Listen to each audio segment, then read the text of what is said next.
First Kings, this is going to be where we are today. We know that there is a king over Israel. His name is David. He's getting older. We know that David is referred to as a man after God's own heart. He is about to die, and just before his death, he puts his son Solomon in charge to be king over Israel. His son Solomon, he honors God. He starts off really well, and God actually comes to him in a dream. And God says to Solomon, "You can ask anything that you want of me, and I will do it." So imagine, if you will, for a moment that God has a blank check and he just pushes it toward you. And he's like, "What do you need? What do you want? Just fill it out." And that's what I'm going to do. I'll honor that for you. So he asks Solomon, "What do you want?" And Solomon responds and he says, "I want wisdom. I want to know how to lead. God, would you give me wisdom?" God says, "Wow, that's such an honorable request. Not only am I going to grant you wisdom, but I'm also going to give you wealth and I'm going to give you success." And so that's really where we find ourselves right now. And Solomon, if you're not familiar with Solomon actually ends up becoming just the wealthiest and the wisest man to ever live. Life under King Solomon can be summed up pretty well in 1 Kings 4:20. It says this: "Life was good. They ate, they drank, they were happy." That sounds pretty good, right?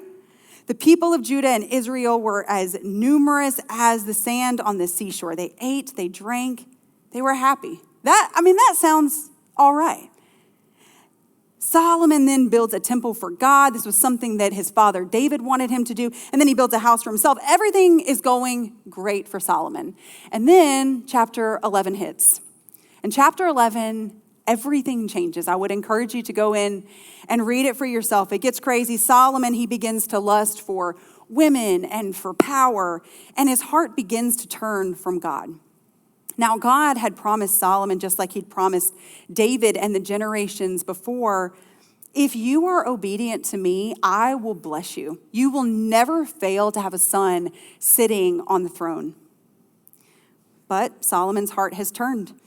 And because his heart had turned, God actually began to raise up adversaries against Solomon. The kingdom is facing turmoil from surrounding nations, but it's also beginning to experience this turmoil on the inside as well. And we meet one of Solomon's officials. His name is Jeroboam. In 1 Kings 11:28, it says this: "Now Jeroboam was a man of standing." That means he was a reputable, respected man. "And when Solomon saw how well the young man did his work, he put him in charge of the whole labor force of the tribes of Joseph." Well, if you continue reading, you'll see that one day Jeroboam is actually leaving Jerusalem and a prophet approaches him. This prophet's name is Ahijah. And it says that they're walking alone out in the country, and Ahijah approaches Jeroboam and he does this really weird thing.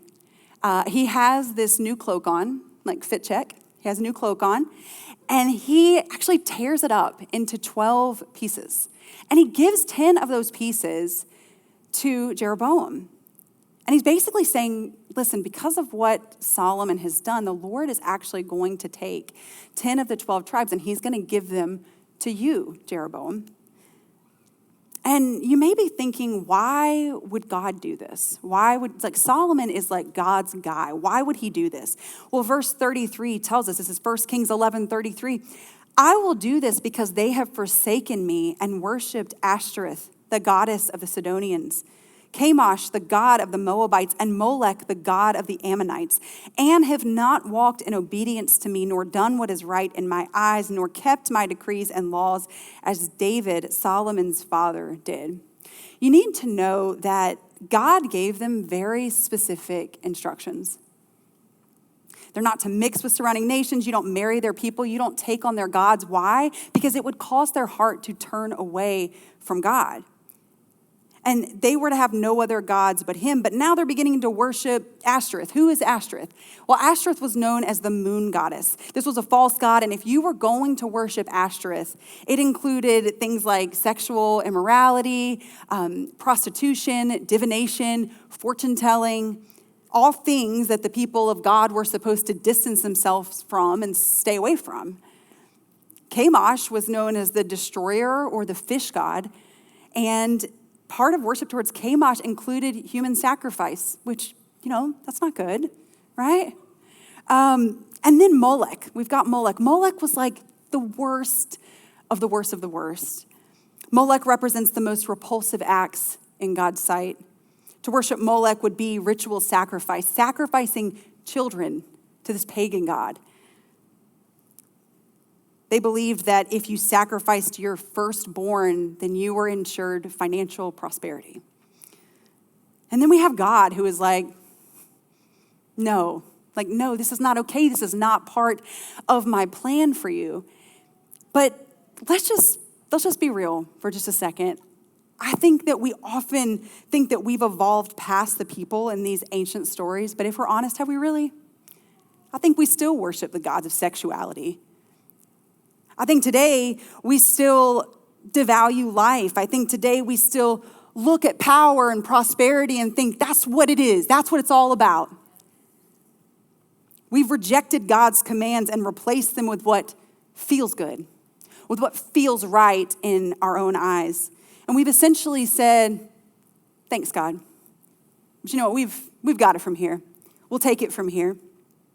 And when we push God out, when we ignore his ways, it should be no surprise when chaos and confusion and brokenness starts to rise in our world. And I want you to know that this is not just Israel's story. This is ours too. And 1 Kings is such a good reminder for us that a turned heart always leads to a crumbling kingdom. When our hearts drift from God, it's only a matter of time before everything else starts to trickle that way as well. And Solomon's story is such proof for us that no amount of wisdom or wealth or success or power can protect a life that is no longer rooted in obedience. Do you hear what I'm saying? Now, Solomon catches word that Jeroboam, his employee, the man that oversees his labor force, has been prophesied to become the next king. Well, how many of you know that if you are the current king, that doesn't sound too good, right? He's like, no. So what does he do? He sends someone to kill him. Well, Jeroboam finds out that Solomon wants to kill him, so he flees to Egypt, running for his life. And at the end of chapter 11, Solomon dies, and his son Rehoboam becomes king. Now, we are going to move on to some other chapters, but before we bury Solomon, I want you to put a pin in 1 Kings because we are going to come back to that. Now, Solomon actually he authored 3 books in the Bible, and it is Song of Songs, or Song of Solomon, Proverbs, and Ecclesiastes. And so we are going to look at those 3 books today and find out a little bit more. Now, we know that Solomon is a wise man. He actually wrote over 3,000 Proverbs, but he also wrote over 1,000 songs. This was written kind of early in Solomon's reign. And again, just a little reminder as we head into Song of Songs. If you have kids in here, that's so great. But we also have a really great kids program if you want them to exit now, just because this chapter is a little bit spicy. We're not going to go into everything. I'll let y'all read some of it on your own time. But I'm going to say a couple of things that you may not have explained to your kids yet. So, you have been warned. It is believed that Solomon wrote this book about his first wife, his first love. Now, we know that when his heart was corrupt, he actually had tons of wives. Whatever number you have in your head right now is tons of wives. Go ahead and kick it on up. He had around 700 wives, 300 concubines, so he was a busy man. And not great. So he kind of went off the rails. But listen, this book actually documents their relationship, that relationship he had with his first love. And we kind of go from this like attraction and courtship phase to them getting married. And we pause at the wedding night. We kind of are going to spend some time there. We're kind of peeking through the blinds. We're being a little creepy, but it's covered in there. And we're like, go Solomon, it's your birthday. And then I'm telling you, if you've never read the Bible, I'm about to open your mind a little bit. And then the couple faces conflict because we know that that's real life, right? And then we see them growing old together. So up on the screen here, you're kind of going to see a timeline. Again, we're covering Song of Songs or Song of Solomon, however that's listed in your Bible. It is written by Solomon. It was written to the people of Israel. And what's the purpose of this book? Well, the purpose of this book is really to look at the joys of marriage. And it was written in 965 BC. So again, this would be really early in his reign when Solomon's heart was still really soft towards the Lord. And there is this woman that he is smitten by, and she is smitten by him. And I want to share just a few highlights, a little high-level overview. And when you look in chapter 1 of Song of Songs, you're going to see where it says he or she over every couple of verses. And I just want to let you know that that is where he is talking or she is talking. And so I'm going to start in chapter 1, verse 2. And it says this. It says, "Let him kiss me with the kisses of his mouth, for your love is more delightful than wine." I want to pause right here and just make a note that some scholars argue that Song of Solomon is actually not written about romantic love at all, but really more about this symbolic picture of God's love for us, to which I would reply, nice try. I know that God loves us so much. I know that we love him, and I know that God pursues us with this deep and this faithful love, and I love that. But this book celebrates something very real and very human, and it is the love between a husband and his wife. And so it's okay to let it be just that. Verses 3 through 4, it says, "Pleasing is the fragrance of your perfumes. Your name is like perfume poured out. No wonder the young women love you. Take me away with you. Let us hurry. Let the king bring me into his chambers." Well, she knows what she wants, right? So I love how poetic she is. She says, "Your name is like perfume poured out." I think this is really interesting because perfume in that time, it was really valuable. It was costly. It was carefully prepared. It was used sparingly. When it was poured out, its fragrance filled the whole room, right? It was noticeable. It was desirable. It was memorable. And so when she is saying here, "Your name is like perfume poured out," she's not just saying like, "Boy, you smell good," right? She is saying like, "Hey, your character, like your reputation is good. Like I see that. I see that in you. I've been watching you. I see what you have going on." Ladies, let me say this to you. If you're in this room and you're single and you're looking for somebody, go ahead and look past their looks for a minute. Do they have a good character? Do they have something that draws you in? What do other people see in them, right? Because that's going to matter more than how they look today. And so let's look at his response. We're in verses 9 now. It says, "I liken you, my darling, to a mare among Pharaoh's chariot horses." He's like, "Girl, I hear you. You are like a horse." Okay, so here's the thing. We've got Solomon here who is like the wisest of the wise. Ladies, if your husband, if you feel like, why can't you just give me a compliment? The wisest of the wise is like, "Girl, you like a chariot horse," okay? I see what you got going on, okay?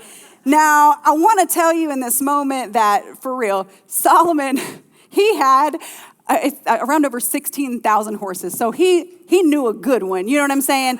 He knew a good one, and he was like, "I'm going to call that out in you." So I do love that. Now, we're going to get into chapter 2 now. They're making out for real, okay? Song of Solomon 2, 6, and 7, it says, "His left arm is under my head, and his right arm embraces me. Daughters of Jerusalem, I charge you by the gazelles and the does of the field, do not arouse or awaken love until it so desires." So you read this and you're like, man, like they really want each other, but they're saying that the time is not right. They're saying don't arouse or awaken love until it so desires. Obviously they want each other, but the time is not right. Well, when is the time right? The time is right when they're married. So they get married in chapter 3. You can read about their wedding. It is this big extravaganza. It's great. And then chapter 4, we get into chapter 4. It's the wedding night. And y'all are probably wondering, you going to read it? Yes, ma'am. Yes, sir, I am. So chapter 4, verses 1. Husbands, listen, pay attention to how he's talking to her. He says this, "How beautiful you are, my darling. Oh, how beautiful." Okay, Solomon, that's a little better than "you like a horse," right? Okay. "Your eyes behind your veil are doves." So like doves represent peace. This is going well. This is going good. "Your hair." Okay, so he is working his way down her body, right? "Your hair is like a flock of goats." descending from the hills of Gilead. Okay, all right. Your teeth are like a flock of sheep just shorn, coming up from the washing. Each has its own twin. Not one of them is alone. He's like, girl, you got all your teeth in your head, right? Your lips are like a scarlet ribbon. Your mouth is lovely. Your temples behind your veil are like the halves of a pomegranate. A pomegranate was an aphrodisiac. Your neck is like the Tower of David. I don't know, y'all. Maybe she has a long neck. I'm not really sure. Built with courses of stone. On it hang 1,000 shields, all of them shields of warriors. Your breasts are like two fawns, like twin fawns of a gazelle that browse among the lilies. Until the day breaks and the shadows flee, I will go to the mountain of myrrh and to the hill of incense. You are altogether beautiful, my darling. There is no flaw in you. Guys, he is like, you are my standard of beauty. Solomon is straight up swooning over his bride. And I know to us, like we read this and we think, that's a little over the top, you know? Maybe that's a little bit much. We don't talk like that. But here's what he's saying. He is saying, not just anybody. He is saying to her, you are my standard of beauty. Husbands, look at your wives in the room. That's your standard of beauty. Wives, look at your husbands. That is your standard of beauty. Not the people on the screen, not the ones in your news feed, right? The one that God gave you. That is your standard of beauty. That's the one that you honor. That's the one that you cherish over and over and over again. And then we get into verse 16. They consummate the relationship. I'll let you read that on your own, as a matter of fact. And then by verse 16. By chapter 5, they face conflict like we all do in relationships. And then by chapter 7, we see them growing old together, but they are still keeping the romance alive. Great reminder for us all, no matter how long you have been married, keep that romance alive. There's a whole bunch more in here, but remember, this is really early in Solomon's reign. Solomon's heart is still really soft towards God, and he is still walking on the right path. And I really think that God looks at this book and that he smiles, because marriage is God's idea, and sex done God's way has God's blessing. I'm going to tell you something that I read recently. It's that 95% of Americans have premarital sex. Now, you might think that seems like a lot or a little. I don't know. 95%. Maybe that's on track with what you think. And I don't say that statistic to shame anybody, but I just wanted to point out how common it is to step outside of God's design. But the truth still remains that sex is designed for marriage between a husband and a wife.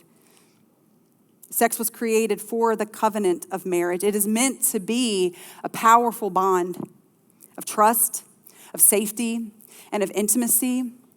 And the truth is that outside of marriage, sex loses that safety. It asks for this closeness of covenant without the promise to protect it. And that can leave your heart vulnerable in ways that God really never meant for you to carry. Here's something that I tell my own kids. I always tell them, hey, one day you're going to share your story with your spouse. Whatever choices you make now. The choices now are going to be a part of the conversation that you have later. And I want to tell you in this that God's boundaries are not in place to take something away from us. They are there to protect us. They're there to shield us, to guard our joy, to preserve this gift that we have for the person who really, truly deserves it, which is the person that is our husband or our wife. God is not trying to restrict you. He is trying to cover you. And if you've stepped outside of those boundaries, please hear me when I say this. His grace is bigger. His grace is so much bigger. And it's never too late to start honoring him with the choices that you make from today forward. So be encouraged by that. Now, Solomon did not just write about love and intimacy. He also wrote about wisdom and choices and just how to live life well, which brings us into the book of Proverbs. As we enter into Proverbs, the start of it tells us exactly what it's going to be about. So in Proverbs 1, verses 1 through 3, it says this: the Proverbs of Solomon, son of David, king of Israel, for gaining wisdom and instruction, for understanding words of insight, for receiving instruction in prudent behavior, doing what is right and just and fair, Proverbs is a book of wisdom. It's how to navigate life. So much of it reads like a parent would talk to their teenager to try and explain to them how to get through life. Proverbs is probably one of the most read books in the Bible. Solomon wrote about 800 Proverbs, and Solomon did write the majority of it, but there are other authors. So you'll see up on the screen here that it was written by Solomon and Agur and Lemuel. It was written to, again, the people of Israel, and it was written to give you wisdom for life. It was written in 950 BC to 930 BC. This is about the midpoint of Solomon's reign. Proverbs has 31 chapters. I see a lot of challenges out there where they're like, this month, we're going to do a push-ups and Proverbs challenge. At the end of the 31 days, you're going to look completely different, right? So I would challenge you guys with that as well. I think that's awesome. Would encourage you to read it. There's a lot that we could cover in the book of Proverbs, but I picked out 4 major kind of categories, themes that I think are important for us to cover. So the first one is this: the fear of the Lord versus the fear of man. Now, when I say fear, what I mean is a respect and an awe. Proverbs 1:7 says, the fear of the Lord is the beginning of knowledge, but fools despise wisdom and instruction. So a respect and an awe for the Lord is where wisdom and knowledge begin. But there are foolish people that don't want anything to do with that, and so they just totally ignore it. And then if we jump to the end of Proverbs, this is actually in verse 25, it says, fear of man will prove to be a snare. What's a snare? A trap. Fear of man will prove to be a snare, but whoever trusts in the Lord is kept safe. So we have to decide, do I want to fear and have this reverence for God? Or do I, where I can actually find knowledge and find wisdom and find safety and find life? Or if I fall into the trap of fearing man, I'm going to suffer the consequences of that. And in today's world, I fully acknowledge how hard this is. But we have to choose. And I would say it's a daily choice. Am I going to please God or am I going to please man? The second one is this: the diligent person versus the lazy person. Proverbs 24 says, sluggards do not plow in season. So at harvest time, they look, but they find nothing. Sluggards act based on their feelings. So I just picture this guy who at harvest time doesn't plant anything. And then he goes out and he's like, where are my crops? Fool, you didn't plant anything, right? And here's the thing. That's so much of us sometimes. Like we act on feelings and not on faith and not on discipline. And then people who haven't put in the work, they haven't sown anything, they complain when there is nothing to show for it. Diligence is not glamorous, but it does bring the harvest. Do you understand what I'm saying? All right, the third is this: the wholesome mouth versus the polluted mouth. Proverbs 18:21 says, the tongue has the power of life and death, and those who love it will eat its fruit. Here's what this means: your words are never neutral. Your words are never neutral. They are either planting life or they are planting death, hope or harm, peace or poison. And eventually you'll eat the fruit of whatever you're speaking. If your words are full of encouragement and truth and grace, then that's the fruit that you're going to see in your life and in your relationships. But if your words are toxic or critical or careless, don't be surprised when your life starts to reflect that too. What we speak shapes what we experience, friends. So it's important to watch what you say. All right, the fourth and final one is friendship versus isolation. It's a scripture that we have all probably heard at some point. It's in Proverbs 27:17, and it says, as iron sharpens iron, so one person sharpens another. Look, I'm going to tell you this: real friendship, real honest friendship, it's not about comfort. It's about growth. You don't sharpen iron with a feather. You hear what I'm saying? You need something equally strong with a little bit of friction. The right friendships, the right ones in your life, they're going to challenge you. They're going to shape you. They're going to mold you. You're going to be better because of them. But if you isolate yourself, you miss that sharpening. And I hate to say this, but you become dull. We need that friction. We need friendships that are going to challenge us and make us better. We don't need friends that are going to tell us what we want to hear all the time, right? God created us to grow in community, so don't isolate yourselves. All right, friends, the third and the final book that he wrote is Ecclesiastes. Are you all still with me? Yeah. All right. Ecclesiastes, it was written by Solomon. Again, it was written to the people of Israel. Why was it written? Well, it was written because happiness apart from God is meaningless. We're going to hear Solomon talking about this in just a second. See, we live in a culture that says, hey, follow your heart. God wants you to be happy. Can I tell you that God is far less concerned about your happiness than your holiness? We have a culture that says, just be happy, right? If it makes you happy, just do it. Just do it. But can I just tell you that we have the wisest and the wealthiest and the most influential man ever telling us that happiness apart from God, it doesn't mean anything. This was written in 935 BC, which is right near the end of Solomon's reign, and his heart has become corrupt. He is not the same person that we saw in the beginning. He has chased after every single thing that he desired in life. And Ecclesiastes is honestly, it's just an honest reflection of what he looks like, what life looks like, and what he feels like after chasing everything and still not being satisfied, giving into every indulgence, every desire that he ever had. And he says it doesn't mean anything. Ecclesiastes 1:2 says this, meaningless, says the teacher, utterly meaningless. Everything is meaningless. All right, that's the end of his TED Talk, right? That's so sad. That's so sad that he gets to the end of his life, and this is what he says. It's like, what happened to this guy? God gave him wisdom and wealth and success, and then he just splurged on it all. He just went all in, and he's basically saying here, none of this matters. Ecclesiastes 2:10 says, I denied myself nothing that my eyes desired. I refused my heart no pleasure. What does he say about it? He says it's meaningless. It doesn't mean anything to me. Here's what he's saying. He's saying apart from God, nothing will satisfy us.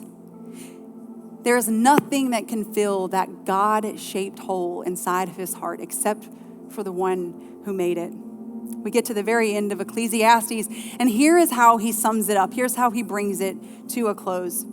Ecclesiastes 12:13. Now all has been heard. Here is the conclusion of the matter. Fear God and keep his commandments, for this is the duty of all mankind. In other words, here's what it all comes down to. Life only makes sense when it's lived in a deep reverence to God and a heart that chooses to follow him. Everything else that this life has to offer, it is temporary. After all the highs and the lows, Solomon wants us to know, don't waste your life. Don't waste your life chasing what won't last. Worship God, walk in his ways. That is where real meaning is found. So having looked at all of that, I told you to place a pin in 1 Kings. Let's go back to 1 Kings. We left off with the death of Solomon, and now we have his son Rehoboam, who is now king. Jeroboam, the one that had previously been in charge as the commander of the labor forces, he knows that Solomon has died, and he's like, I think I'll go back. I think I'll go back now that there's not somebody trying to kill me. Rehoboam, as a new king, he has this decision that he has to make. The people are saying, your father put a heavy yoke on us. Basically, your father made life really, really hard on us. When you step into ruling, do you think that maybe you could give us a little bit of a break? Do you think maybe you could ease up on us a little bit? And here's what the people say. They say, if you do that, we will willingly serve you. We'll follow you. We will willingly serve you if you'll just ease up on us just a little bit. So Rehoboam has to decide, is he going to lead like his father, or is he going to lead differently? And so he reaches out to two groups of people. The first are his peers. That's everybody who's his age, right? He's going to ask them, hey, what do you think I should do? And the other group is his elders. These are the ones who are older and who are wiser and who have done life a little bit longer than him. And so he asked them, and I want to read together today what their responses were. So here's what the elders say. 1 Kings 12:7, if today you will be a servant to these people and serve them and give them a favorable answer, they will always be your servants. Now, the younger generation, they responded very differently.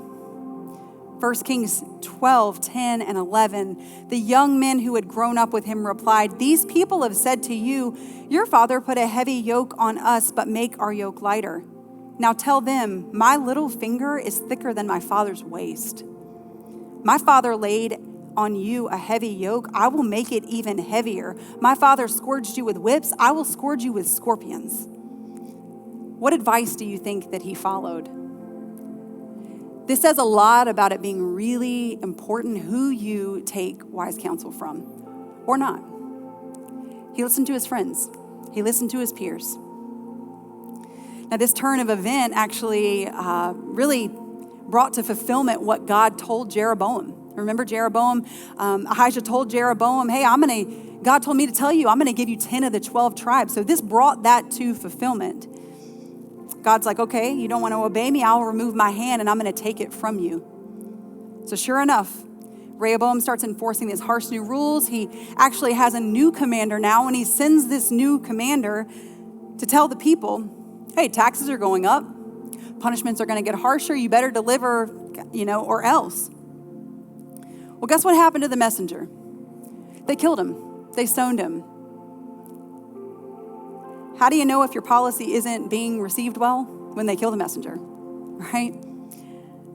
It says that God used this as an opportunity to raise up a different king. And all of this leads to a kingdom being divided. Rehoboam actually flees back to Jerusalem. He runs for his life. And verse 20 says this, when all the Israelites heard that Jeroboam had returned, they sent and called him to the assembly and made him king over all Israel. Only the tribe of Judah remained loyal to the house of David.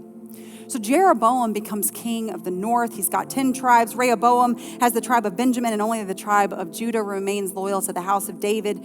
There is civil war, there is unrest, but neither one honors God. Neither kingdom prospers. Jeroboam was so nervous that his people would want to go back to Jerusalem that he says, I've got an idea. How about I build 2 golden calves for you to worship? Idol worship. He sets one up in Bethel, he sets one up in Dan, and in the name of convenience and fear, he leads his people into sin. The rest of 1 Kings, we see king after king. They were mostly all terrible, except for 2, and that is where we are going to leave it today.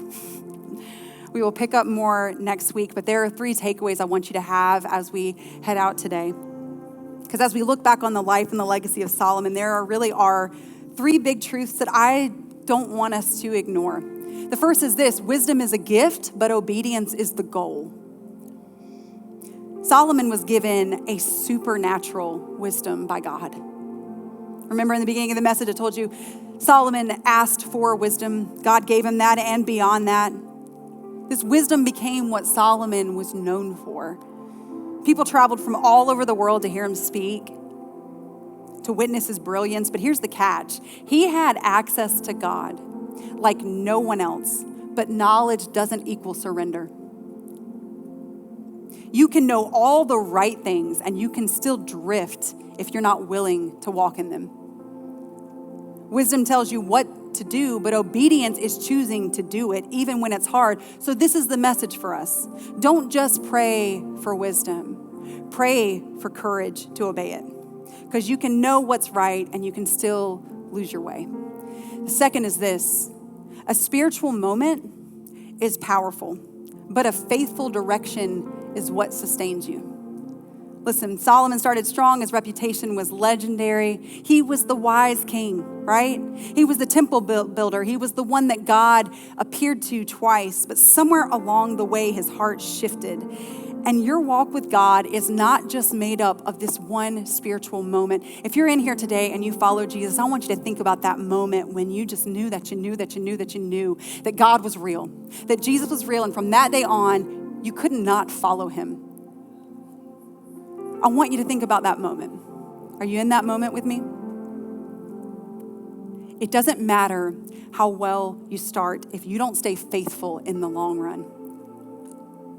A spiritual moment is powerful, but a faithful direction continually, that is what is going to sustain your walk. The third is this: only God can satisfy what the world promises, but never delivers. We know that Solomon had everything, right? He had it all. He tried it all. But in the end, he writes in Ecclesiastes what? That it was meaningless. A chasing after of the wind. See, the world promises satisfaction, but God is the only one who can deliver it. You can have everything and you can still feel empty without him. And here's what I want you to know. You can have him and lack nothing. So let me ask you this as we close out today. Are you walking in wisdom, or are you just collecting knowledge? Are you moving towards God, or are you coasting on some old spiritual moment that you had? Are you chasing what the world offers, or are you trusting the one who satisfies?